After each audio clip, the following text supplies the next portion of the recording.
안녕하세요. 일신사입니다. 저희 채널에는 신박한 사연들이 많이 있으니 많은 분들의 구독 부탁드립니다. 오늘의 사연은 초등학교 때 쓰니님을 괴롭히고 학대했던 초등 시절 선생님을 갑과 을의 관계로 다시 만나게 되어 시원하게 사이다를 날린 사연인데요.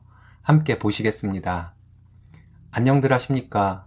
제가 도리상 잘못인 것은 알지만 제가 한 행동에 대해 많은 분들이 어떻게 생각하시는지 알고 싶어서 이렇게 글을 올립니다. 일단 상황을 설명드리자면 저는 40대 초반 유부남이며 작은 건물주입니다. 서울 역세권에 있는 건물이고 제가 대학을 졸업하자마자 시작한 사업이 잘 되어 모은 돈과 부모님께 물려받은 재산 중에서 일부를 매매한 돈과 어느 정도 대출을 끼고 몇 년 전에 건물을 매입했습니다. 제 건물의 상가 점포들은 역세권이라서 그런지 임대도 잘 되어 전층의 모든 점포가 비지 않습니다. 일단 제 건물이 그런 상황인데 1층에 두 점포가 있습니다. 두 점포는 작은 식당이 임대를 들어와서 운영되고 있는 중입니다. 그 중 하나는 브랜드 피자집이에요. 그 피자집 사장은 저랑 나이 차이가 많이 나지 않는 젊은 친구입니다. 세입자인데도 건물주인 저에게 거침없이 말하고 행동을 했어요. 저는 워낙에 저보다 어린 친구들의 그런 패기를 좋아하는 사람이라 그 친구를 나쁘게 보거나 하지는 않았습니다. 그리고 피자집 사장인 그 친구 외에도 제 건물에 임대를 들어와 있는 모든 세입자들이 건물에 대한 어떤 컴플레인도 바로 해결해 주려고 노력해 왔어요. 어쨌든 그 피자집 사장이 2년 전에 저와 2년 계약으로 임대차 계약을 했습니다. 그렇게 계약을 한 후 1년 뒤에 자신의 사업자에 동생과 동업으로 동생 이름도 넣어야 할 일이 생겼다고 저에게 임대차 계약을 동생 이름도 넣어서 다시 하자고 해서 2년 계약으로 그렇게 해줬습니다. 그리고 1년이 되어가는 얼마 전 그 피자집 사장인 친구가 저에게 전화를 해서 계약 기간이 만료되면 점포를 다른 곳으로 이전한다고 가게를 빼겠다고 했습니다. 그래서 저는 새로 계약서를 작성한 것만 생각하고 아직 계약 기간이 1년 넘게 남았는데 뭘 벌써 얘기하냐고 물었어요. 그랬더니 그 계약이 아니라 처음에 세입자로 들어올 때 2년 계약을 한 것을 얘기하며 그 계약서의 기간을 말하는 것이라며 화를 내더라고요. 화를 내지 말고 만나서 얘기를 하자고 했습니다. 그랬더니 그 친구는 저에게 반말을 섞어가며 건물주 갑질이라고 더 화를 냈어요. 제 건물이 세입자 하나가 빠지면 바로 세입자가 들어오는 곳이라 계약 기간이 남았어도 빼달라면 바로 빼주고 다른 세입자에게 세를 주면 됩니다. 그래서 빼주려고 했는데 저에게 그렇게 다짜고짜 화를 내면서 이야기를 하니 저도 기분이 나쁘더라고요. 기분이 나쁘든 안 나쁘든지 간에 젊은 친구가 먹고 살기 위해 열심히 일하는 것이 보기 좋았던지라 그 피자집 사장 친구가 하겠다는 대로 해주려고 했습니다. 그 다음날 그 친구에게 전화가 왔더라고요. 저녁에 자기 가게에서 만나서 얘기를 좀 하고 싶다고요. 알겠다고 하고 퇴근 후에 제 건물 피자집으로 갔습니다. 가서 보니 그 사장 친구와 어떤 어르신 한 분이 계시더라고요. 그 어르신은 그 친구의 아버님이라고 했습니다. 그 친구의 아버님이 저를 보자마자 화를 내시면서 가게를 세입자 사정에 맞춰서 빼줘야지 있는 사람이 그래서야 되겠냐고 하시더라고요. 그러면서 그 어르신은 또 하시는 말씀이 당신이 교육계에 몇 년을 몸담고 있었다. 이 건물의 관할구의 구청장이 당신의 친구 동생이라 당신의 말 한마디면 이 건물 전체를 빈점포로 만들 수 있다. 등등 말도 안 되는 협박을 하더라고요. 그래서 제가 그 피자집 사장 친구와 전화한 내용을 얘기하며 안 빼주려고 한 것이 아니라고 겨우 설명드렸습니다. 제가 설명을 하려고 하면 그 어르신이 자꾸 제 말을 끊고 당신의 인맥이 어마어마하다고 얘기하셔서 정말 간신히 설명드렸습니다. 그렇게 설명을 드렸는데도 당신의 아들인 피자집 사장 친구가 아직 어려서 세상 물정을 잘 모르는데 그런 아이한테 그렇게 돈을 뺏어 먹으려 들면 안 된다고 훈계까지 하더라고요.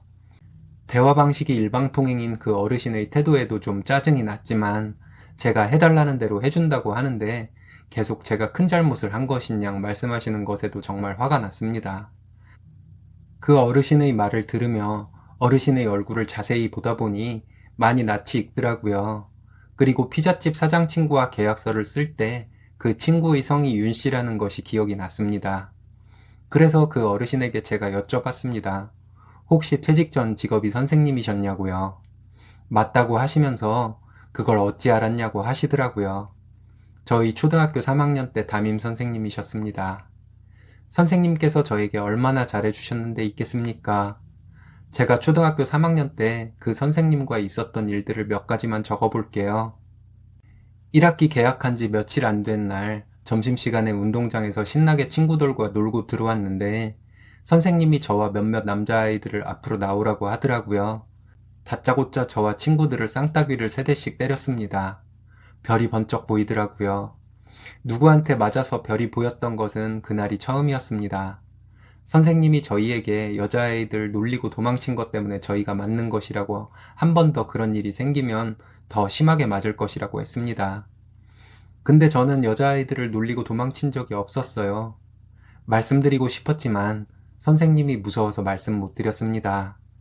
그리고 변명이 통하는 선생님이셨다면 아이들을 때리기 전에 먼저 그런 짓을 했냐고 물어봤겠죠. 그 선생님에게 다른 남자아이들도 많이 맞았지만 저는 유독 더 많이 맞았습니다. 수업 시간에 기지개를 켰다가 끌려나가 싸대기를 맞았고요.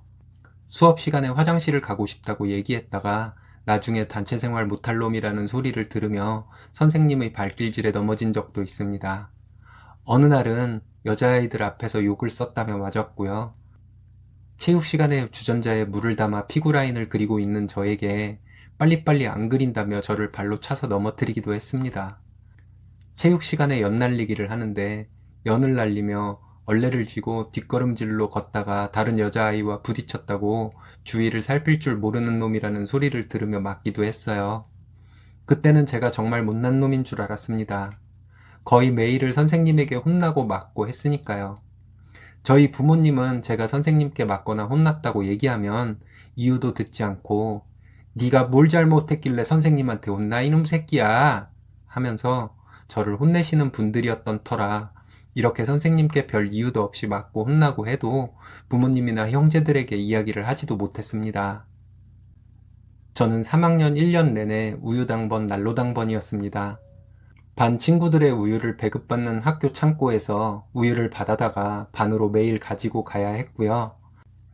겨울에는 난로에 넣을 장작과 조개탄이 담긴 양동이를 교실로 가지고 와서 난로를 피우고 수업이 모두 끝나면 난로의 불을 끄고 난로 안에 재를 퍼서 버리는 곳에 버리고 난로 주변 정리하고 집으로 돌아와야 했습니다. 물론 난로 당번을 하는 데 있어서 일을 잘못하면 선생님은 저희 뒤통수를 때리거나 발로 엉덩이를 걷어찼고요. 봄비가 오던 어느 날에는 저희 아버지께서 저를 학교 앞으로 데리러 오셨는데요. 차를 가지고 오셨었어요. 저희 아버지와 차를 타고 집에 가는 모습을 그 선생님이 봤나 봐요. 그 다음날 저에게 네 애비란 사람은 그렇게 차도 타고 다니면서 선생님을 한 번 안 찾아온대냐? 하면서 제 꿀밤을 때렸습니다. 그 이후에 저를 더 괴롭혔고요. 그 시절에는 가정환경 조사를 해보면 아빠가 차가 있는 사람이 한 반에 2~3명 있을 시절이었거든요. 그런 집이면서 왜 부모가 안 찾아오냐며 그 선생님은 저를 더 괴롭힌 거라는 걸 나중에 커서 알게 되었습니다. 그 외에 수많은 이유들로 그 선생님에게 혼나고 맞고 했는데 지금 당장 기억나는 것들 중 일부가 이 정도입니다. 저는 초등학교 3학년 때 결석이 참 많았는데 월요일 아침에는 정말로 열이 나고 토하고 하는 날이 많았습니다. 그래서 결석을 하는 것이 결정이 되면 정말 몸이 아팠던 것이 씻은 듯이 나았습니다. 저희 형들은 이때 제가 결석했던 것이 학교 가기 싫어서 엄살을 부렸던 것이라며 아직도 저에게 월요일에 아프지 않냐고 놀리곤 해요.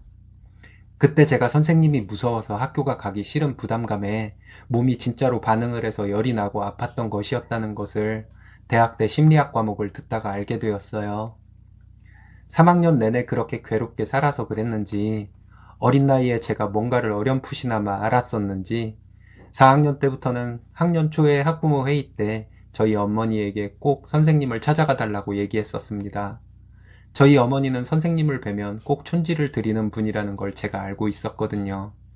그렇게라도 해서 선생님한테 괴롭힘 당하지 않으려고요. 그 무섭고 괴로웠던 초등학교 3학년이 끝나고 4학년, 5학년이 되어서도 복도에서 그 3학년 때 선생님을 만나면 자동 반사로 몸이 떨리고 무서웠습니다.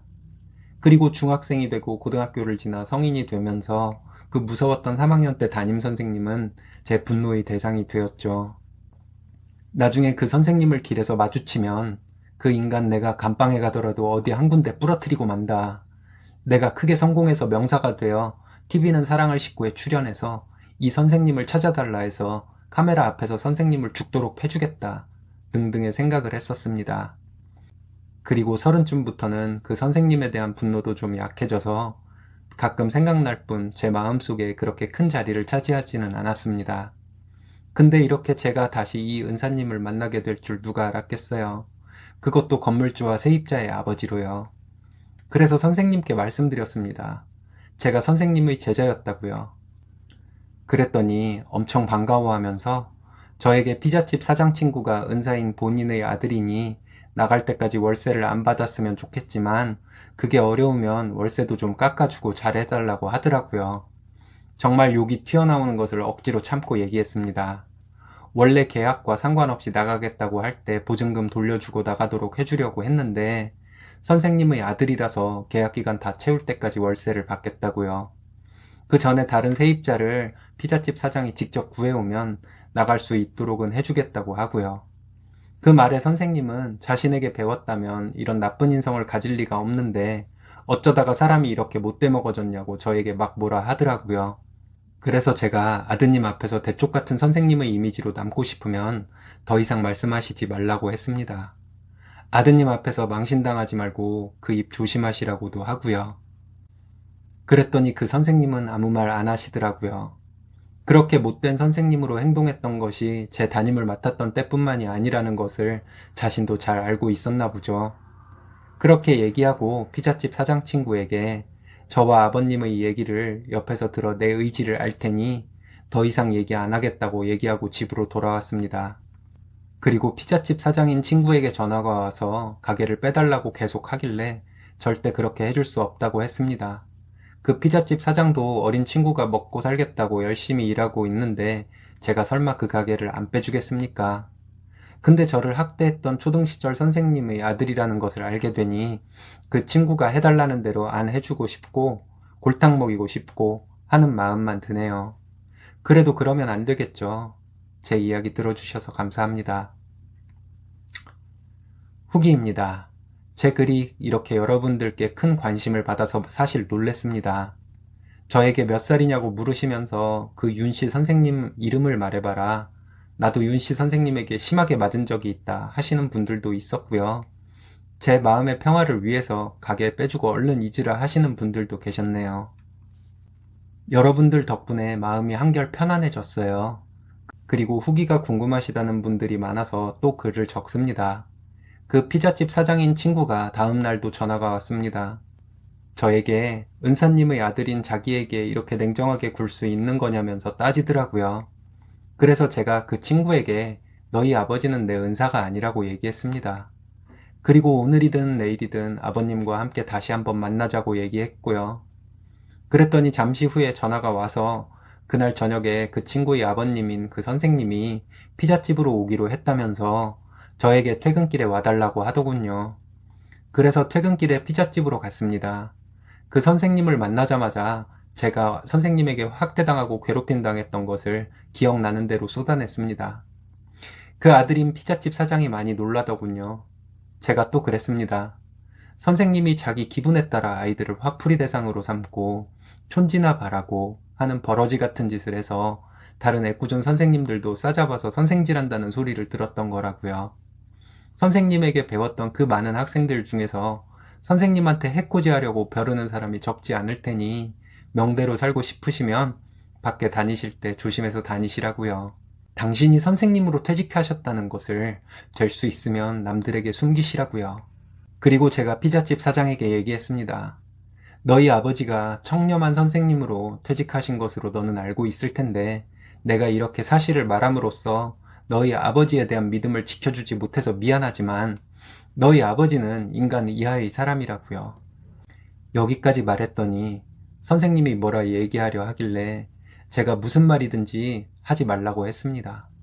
선생님이 저에게 했던 아동학대에 해당하는 말과 행동들에 대해 시치미를 뗀다고 그 일이 없었던 일이 되지도 않을 것이고, 혹시 나에게 사과를 하려는 것이면 내가 당신 같은 인간의 사과는 안 받아줄 것이라고요. 이렇게 나도 나이가 어느 정도 들고 나서 만난 걸 다행으로 알라고요. 내가 20대 때 선생님과 만났으면 선생님 어떻게 됐을지도 모른다고요. 그렇게 얘기하고 피자집 사장에게 저런 사람의 아들인 너와도 오래 관계를 유지하고 싶지 않으니 이번 달만 있고 보증금 돌려줄 테니 나가고 싶으면 나가라고 했습니다. 선생님과 그 아들 둘 다 아무 말 안 하더라고요. 그리고 피자집에서 나와 집으로 돌아왔습니다. 집으로 돌아와서 와이프에게 이 이야기를 전부 했습니다. 그랬더니 와이프가 저를 위로하려고 한 말인지는 모르겠지만, 그래서 그 늙은이를 그냥 뒀어? 죽도록 패버리지! 하더라고요. 제가 연애 시절부터 와이프에게 그 선생님에게 당했던 것들을 종종 얘기했었거든요. 그 선생님을 죽도록 패버리지 그랬냐는 와이프의 말이 저를 위로해주기 위해서 한 빈말이겠지만, 그렇게 해서 뭐 하겠어요. 그래서 그냥 웃고 말았습니다. 그리고 와이프가 계속 저를 대신해서 화를 내주고 그 선생님을 욕해주고 하는 중에 저도 마음속으로 제 어린 시절을 감싸주고 보듬어주고 했습니다. 누구에게도 얘기하지 못하고 선생이라는 악마의 학대를 혼자 감내하던 10살의 저에게 너는 아무 잘못도 없다고 얘기해 줬고요. 그리고 완전히 있는 것이야 힘들겠지만 저희 초등학교 3학년 때의 생활도 힘들고 괴로웠던 기억만이 아닌 그냥 내 인생에서 한 기간으로만 기억해 보려고요. 여러분들께서 저를 위로해 주시고 어떻게 해야 할지에 대한 방향을 알려주셔서 잘 해결된 것 같습니다. 댓글 남겨주신 여러분들께 정말 감사드립니다. 댓글 남겨주신 분들의 말대로 쬐끔 가졌다고 잘난 척하는 사람이 아닌 착한 건물주가 되겠습니다. 아픈 기억이 있었지만 잘 이겨내시고 조물주 위의 건물주가 되셨군요. 조물주 위에 계신 분이라서 그런지 아량도 넓으시네요. 앞으로도 쓰니님을 크게 위해 주시는 아내분과 행복하시길 바라겠습니다. 오늘의 사연은 여기까지입니다. 재밌으셨다면 좋아요, 구독 부탁드려요. 일신사는 여러분들의 사연으로 제작됩니다. 많은 사연 제보 바랍니다. 여러분들의 사연은 아래 메일 주소로 부탁드려요.